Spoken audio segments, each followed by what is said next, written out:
नमस्कार दोस्तों, मैं लाल सिंह आपके अपने YouTube चैनल अखंडाली में आपका एक बार फिर से स्वागत करता हूं। आज हम class 10th maths NCERT chapter 4 quadratic equation के बारे में जानेंगे।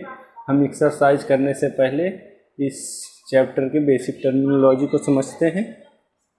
हम पहले समझेंगे क्वाड्रेटिक इक्वेशन क्या होता है। हमने पिछली क्लासेज में पढ़ा था क्वाड्रेटिक पॉलिनोमियल्स।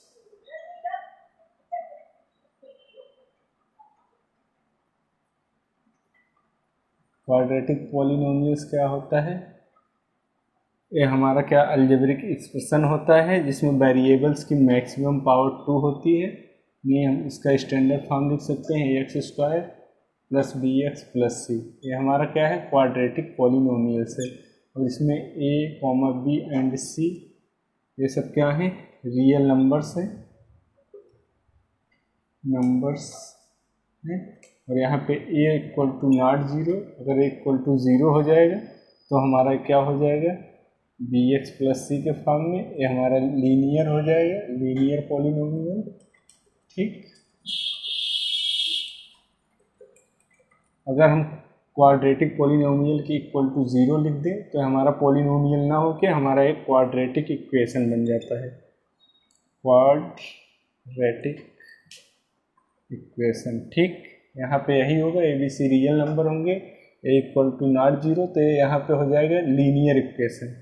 bx + c अगर 0 हो गया तो हमारा लीनियर इक्वेशन बन जाएगा, यानी रैखिक समीकरण। ठीक,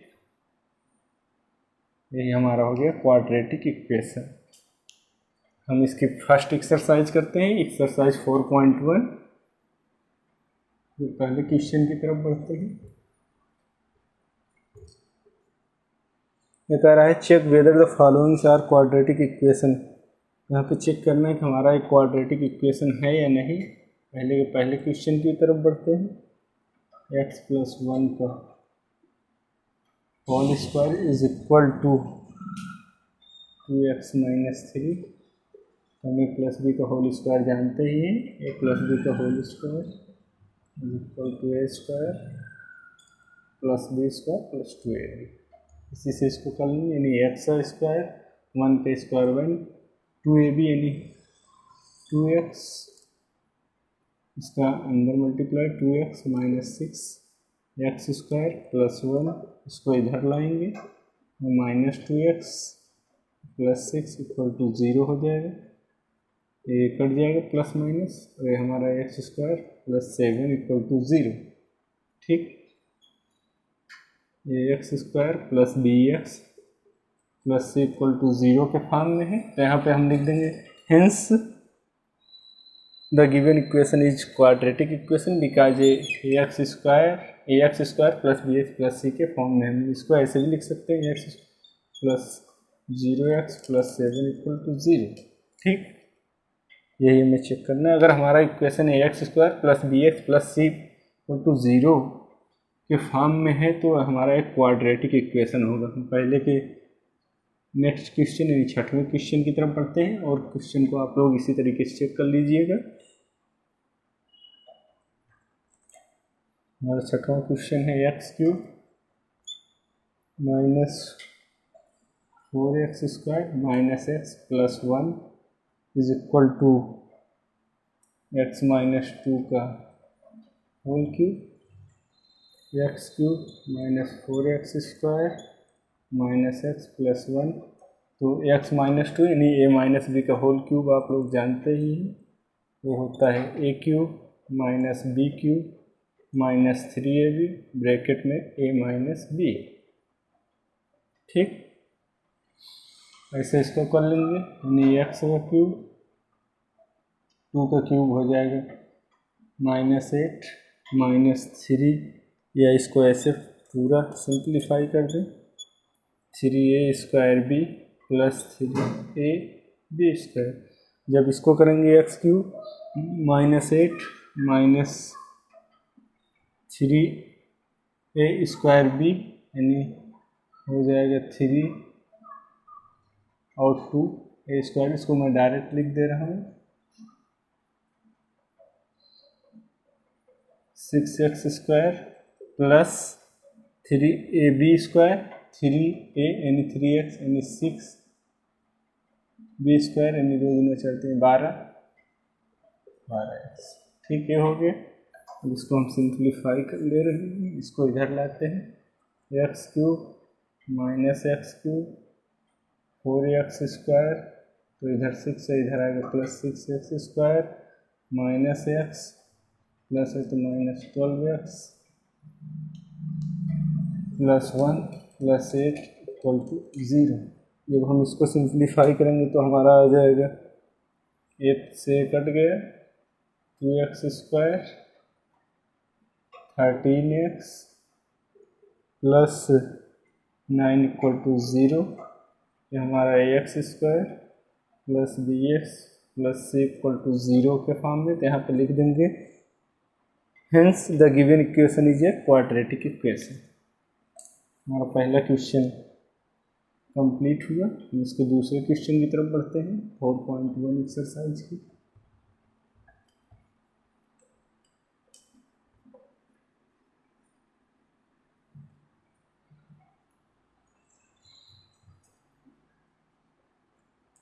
पहले सेकंड क्वेश्चन कह रहा है represent the following situation in the form of quadratic. हमें कुछ सिचुएशन दी है, उससे क्वाड्रेटिक इक्वेशन फॉर्म करना है। और पहले the area of a rectangular plot is 528 metre square. The length of the plot in metres is 1 more than twice its width। We need to find the length and width of the plot. तो हमारा कोई rectangular plot है, नहीं आयताकार, ठीक। इसमें कह रहा है विड्थ की दुगना लेंथ है, दुगने से एक ज़्यादा। तो हम यहाँ पे एज्यूम करेंगे पहले लेट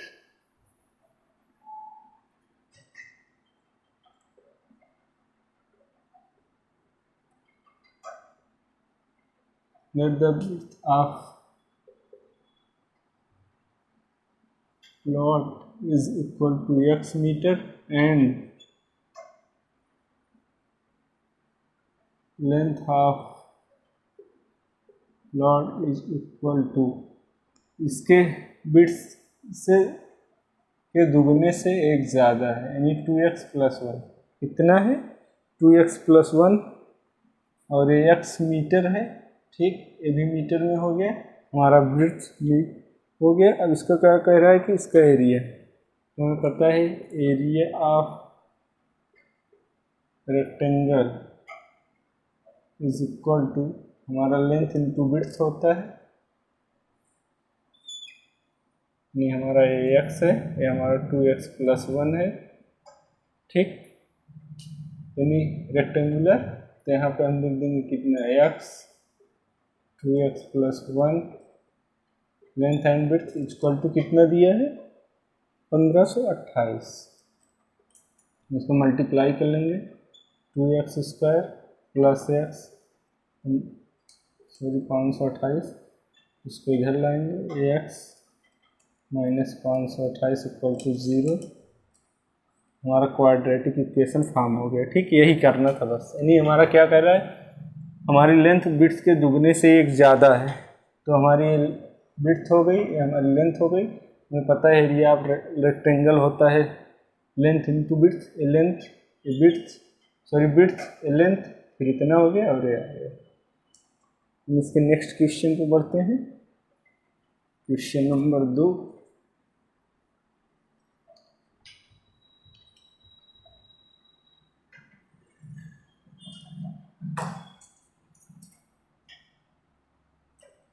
हमारा क्वेश्चन नंबर 2 कह रहा है the product of 2 consecutive positive integer is 306। We need to find the integers. ये कह रहा है कि 2 लगातार धन पूर्णांक, तो यहाँ पे हम एज्यूम करेंगे let the 2 consecutive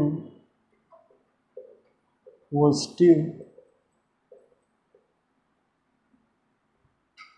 integers is equal to x and x plus 1। लगातार दो धन पूर्णांक, तो हमें पता है दो धन पूर्णांक हमारा क्या होता है 1 2 3 ऐसे। तो यहाँ पे हमें नंबर से नहीं, यहाँ पे मानना पड़ेगा एक्स एक्स प्लस 1 है। इनका प्रोडक्ट नहीं, इनका गुणनफल ठीक कितना है 306।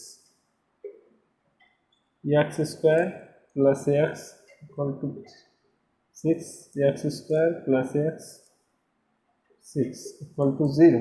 यही हमारा क्वाड्रेटिक इक्वेशन फॉर्म हो गया, x square b x plus c के फॉर्म में माइनस सी के फॉर्म में। ठीक, हमारा दूसरा क्वेश्चन, उसके नेक्स्ट क्वेश्चन पे बढ़ते हैं। हमारा क्वेश्चन नंबर 3 है, Rohan mother is 26 year older than him, the product of ages in years 3 year from now will be 360 we would like to find Rohan present age. यहाँ पे एज्यूम करना पड़ेगा, ये कह रहा है कि रोहन की मदर की एज, रोहन की एज से 26 ईयर ज़्यादा है, 3 साल बाद उनकी एजों का गुणनफल 360 हो जाएगा। क्वेश्चन नंबर हमारा 3 है, यहाँ let the present age of Rohan is equal to x year. ठीक, and his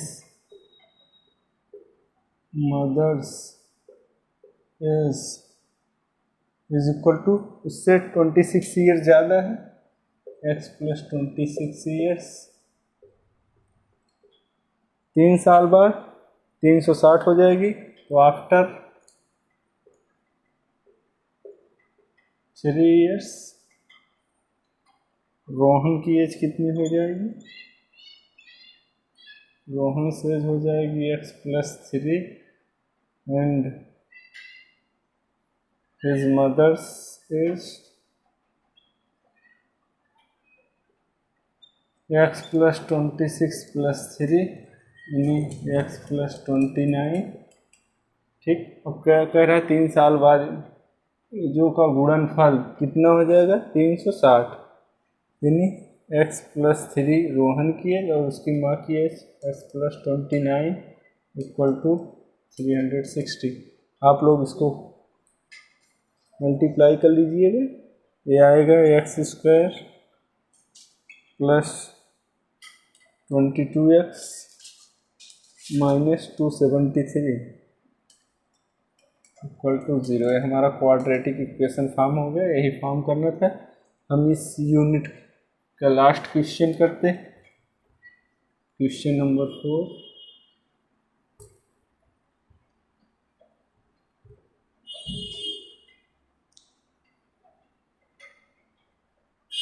A train travels a distance of 480 km at a uniform speed.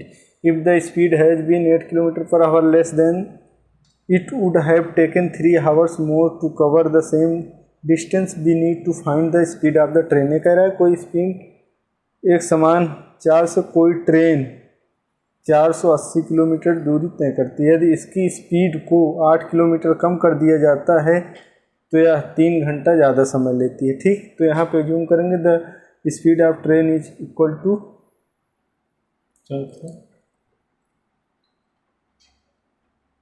Late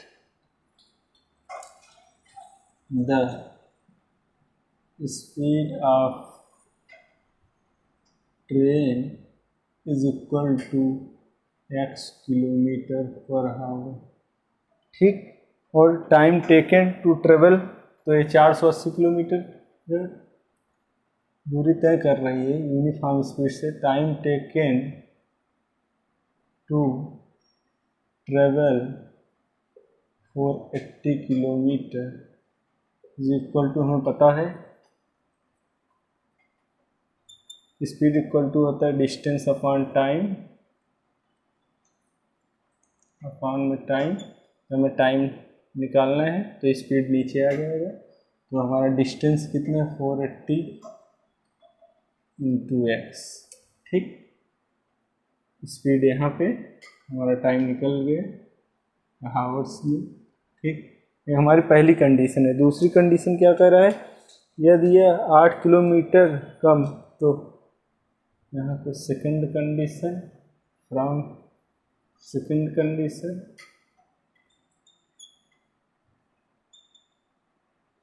यदि इसकी स्पीड कितनी हो जाती है,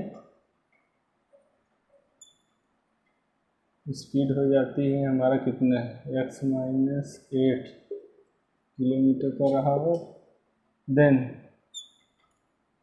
time taken to travel 480 kilometer per hour कितना हो जाएगा, 3 घंटे ज़्यादा। इतना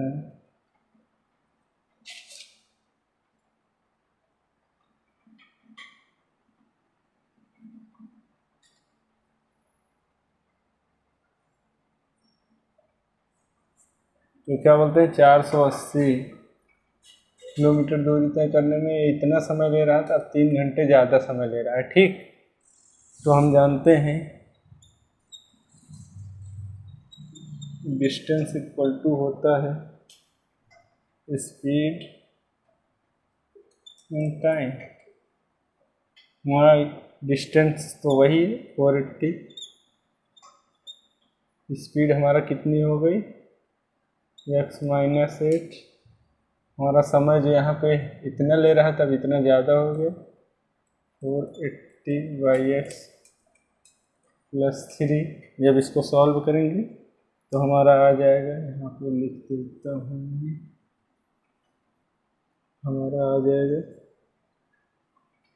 x² - 8x - 1280 = 0। हमारा क्वाड्रेटिक इक्वेशन फॉर्म हो गया। ठीक, और हमारी एक्सरसाइज 4.1 कंप्लीट हो गई। आई होप कि आपको एक क्लास पसंद आई होगी। अगर हमारी क्लास आपको पसंद आए तो आप हमारे चैनल को लाइक शेयर सब्सक्राइब ज़रूर करें। थैंक यू दोस्तों।